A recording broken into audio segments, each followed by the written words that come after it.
Alors, dans cette vidéo qui est la suite de notre formation Introduction à Python, nous allons voir ensemble comment faire une entrée sur Python grâce à la fonction input. Alors, la fonction input. Alors, nous allons voir comment ça marche. Supposons que nous voulons demander l'âge de quelqu'un et son nom avec Python. Alors, nous allons faire ça très simple.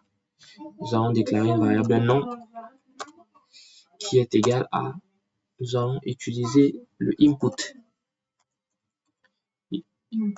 Voilà. Ensuite, nous allons ouvrir le guillemet. Nous allons demander c'est quoi ton nom. Alors, qu'est-ce que ça fait ici? Nous allons déjà exécuter cette première partie du code pour voir exactement ce que ça fait. Alors, ici, vous voyez, en exécutant, la machine nous demande c'est quoi ton nom. Et ce que nous pouvons faire ici, c'est nous allons l'écrire, vous pouvez écrire votre nom. Voilà. Là, rien ne se passe puisque on n'a pas donné d'autres instructions à la machine. Est-ce qu'il faut stocker ce nom? Est-ce qu'il faut l'imprimer? On n'a rien donné du tout, donc on va continuer. On va faire une deuxième variable âge et on va dire, on va faire un input. On ouvre les guillemets. Quel est ton âge? On pose la question, quel est ton âge? Voilà. Ensuite, nous allons imprimer. Lorsque la machine aura réuni ces deux informations, nous allons les imprimer. Alors, il y a deux façons d'imprimer, nous allons les voir. La première façon, on va faire un print. Ensuite, on va mettre salut.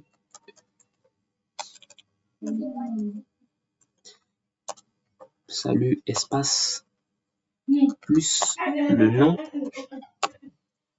plus espace, tu as, plus l'âge, plus guillemets, espace, 1. Voilà. Alors, petite erreur ici, on n'a pas ajouté S. Voilà. Là, c'est bon. Alors, qu'est-ce que ce code fait? Ce code va saluer l'utilisateur en récupérant son nom. On va avoir un salut. Ça va récupérer son nom. Ensuite, on va l'indiquer l'âge. Tu as tel âge. Voilà.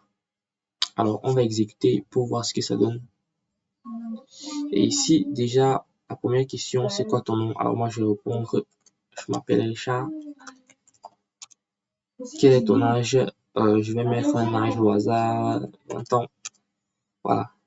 Qu'est-ce que la machine me dit? Salut, Richard, tu as 20 ans. Alors, petite erreur ici. J'ajoute de l'espace, voilà. Et je refais. C'est quoi ton nom? Alors, j'écris mon nom vite fait. Je mets mon âge. Voilà. Alors, salut Richard, tu as 20 ans. Ça, c'est ce que notre code fait grâce à la fonction input. Alors, la fonction input permet de récupérer une information de l'utilisateur et ensuite, on peut soit stocker cette information ou soit l'imprimer. Alors, ça, c'est la première manière d'imprimer avec le print. Il y a une deuxième façon, on va la voir tout de suite. On va faire un print. On va ouvrir les parenthèses. Ensuite, on va faire un F. Et puis, on va ouvrir les guillemets après le F. Juste après le F, on ouvre les guillemets. Ensuite, on met salut. On ouvre les curly braces. On met le nom. Virgule. Tu as. J'ai oublié le S. Tu as.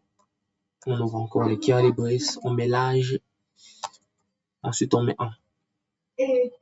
Alors, ça c'est la deuxième façon d'imprimer avec le print. Et quand on exécute ce code, on nous demande c'est quoi ton nom. Je vais répondre Richard, c'est quoi ton âge, je vais mettre 20 ans. Et vous voyez qu'on a le même résultat, pareil qu'ici, pareil qu'ici. Salut Richard, tu as 20 ans. Salut Richard, tu as 20 ans. Alors c'est comme ça qu'on utilise la fonction input et les deux print. Alors, dans cette vidéo, nous allons voir ensemble comment convertir un string en int ou une chaîne de caractères en integer et comment convertir un integer en chaîne de caractères. Alors, on va prendre un exemple simple. On a la variable, on va déclarer la variable âge, on va lui donner une valeur de 20. Je rappelle ici qu'il s'agit d'un nombre réel ou encore integer. Ensuite, on va faire un print. Tu as plus âge 1. Bien. Ensuite, lorsque on essaye de lancer, lorsqu'on va lancer ce code, voilà, on a un message d'erreur. On nous dit que le programme n'a pas réussi à être concaténé, c'est-à-dire qu'on n'a pas fait une conversion de âge qui est un integer en string. Donc, on doit convertir âge en string ou chaîne de caractères. Alors, comment on va faire ceci? C'est très simple. On va réécrire âge, on va mettre str, on ouvre les parenthèses et on met âge. Ensuite, on relance notre code. Voilà, le message s'écrit bien, tu as 20 ans. Bien. Ensuite, on va, dans un deuxième exemple, convertir un integer en string ou integer en chaîne de caractères. Alors, on va prendre un nombre, on va lui donner la valeur de 5. Ensuite, on va ajouter, on va faire résultat. On va déclarer une nouvelle variable résultat. Ensuite, on va prendre ce nombre et on va ajouter 5 sur ce nombre. Et ensuite, on va print le résultat.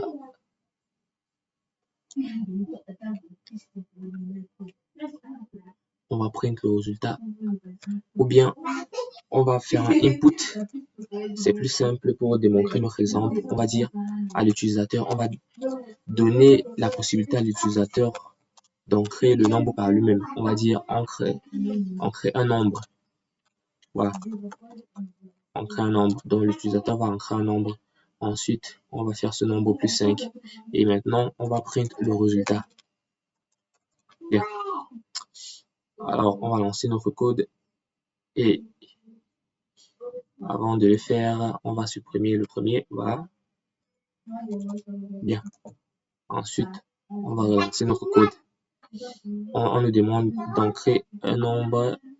Bon, moi je suis ancré le nombre 2. Et là, il y a une erreur. Voilà. La machine nous dit qu'elle ne peut pas concaténer, c'est-à-dire qu'elle ne peut pas convertir le nombre en integer. Alors, il va falloir qu'on fasse une petite conversion ici.